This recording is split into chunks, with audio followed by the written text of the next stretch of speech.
Hey guys, it's your pal Victor here from Cult Classics and Cult Following. We're at Terror Trader, but right now we're going to do a movie review. We're going to talk about Halloween Kills, and I have thoughts, so stay tuned.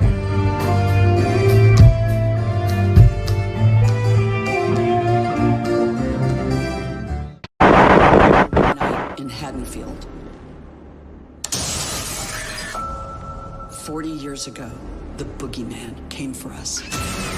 We are the survivors of Michael Myers. Lori, what do? We fight after what he's done to this town and my family. We will kill him.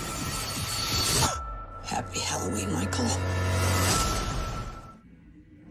Hey guys, it's your pal Victor here, and as you guys know, Halloween Kills just hit Peacock and theaters today on Friday, the 15th. A lot of people have been really looking forward to this movie for about 2 years because it's supposed to come out last year because of the pandemic, and now it's finally here. And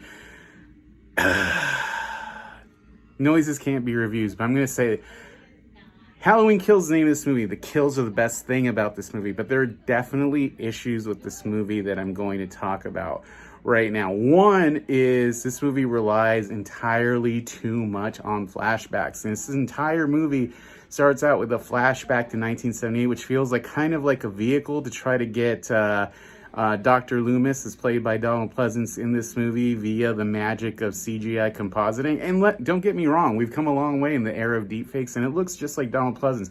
But the overall wraparound reason for this flashback, Will Patton's sheriff stopped the cops from being vigilantes and killing Michael Myers. Oof, no, it does not work. And that is another big issue with this movie. The whole idea of, oh my God, if we hunt down monsters, we're going to become monsters. And here's the problem with that.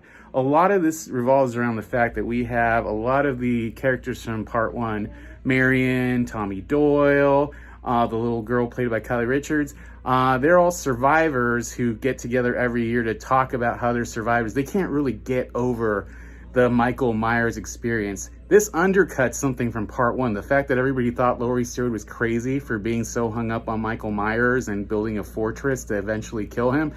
If now, the same day, we have an entire group of survivors who have the exact same issue, why didn't Laurie Strode just kind of leave these guys in a little vigilante gang a while back? Especially since Tommy Doyle, played by Anthony Michael Hall, who's probably one of the best things about this whole movie up to a point, and him and Laurie are buddies. It just doesn't really work. The other thing with the mob going crazy, and there's a whole thing with them trying to hunt down a mentally ill guy because they think he's Michael Myers. This whole thing was kind of just done way better 2 weeks ago in Midnight Mass, and it doesn't help that Robert Longstreet, who was in Midnight Mass, is actually one of the people in this movie. So, and he's involved in this kind of weird vigilante, we're the chosen, we need to kill everyone. And the fact that they're religiously fervent chanting, evil dies tonight, doesn't really work for me either. I don't know. This movie also has a very bizarre ending where even Charles Cyphers is in here, and during this whole thing that's going on, he's a security guard at the hospital.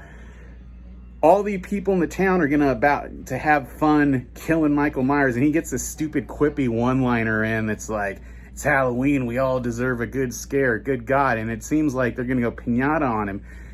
Michael gets shot like 6 times, stabbed with a pitchfork, stabbed in the back of his neck with a giant butcher knife, on top of smoke inhalation and all the damage he got in Halloween 2018, which, mind you, takes place immediately before this movie. And yet, he manages to come through this thing and kill everybody who's hunting him down. It is so weird. It doesn't really work. And the end of this movie seems to be suggesting some kind of supernatural bent for the franchise. I'm not super happy about that. But hey, some people love that Cult of Thorn bullshit. I'm just not one of those people. I don't know. Overall, the practical effects in this are cool. I feel like it's very jokey. There's a ton of comedians in this, including Jody Hill and Michael McDonald from Mad TV, and I feel like they get more character development than some of the other main characters do here. So I don't know. I mean, like I said, and then there's this whole thing where Michael is going around and you see him kind of like having fun, kind of setting up the tableau that people will find these bodies, and weird. I don't know. You know, it's kind of like in Friday the 13th, 2009, where they were explaining how Jason can teleport through tunnels. I don't need to know the Penn and Teller of it all for Jason Voorhees and Michael Myers. I'm just saying, that's my 2 cents.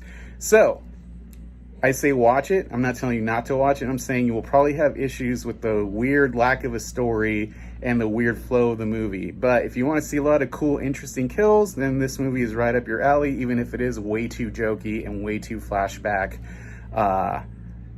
reliant. So that's my review. Halloween Kills out of 5 stars, 2.5. If you like reviews, come and check us out again at Cult Classics and cultvolling.co. See you guys.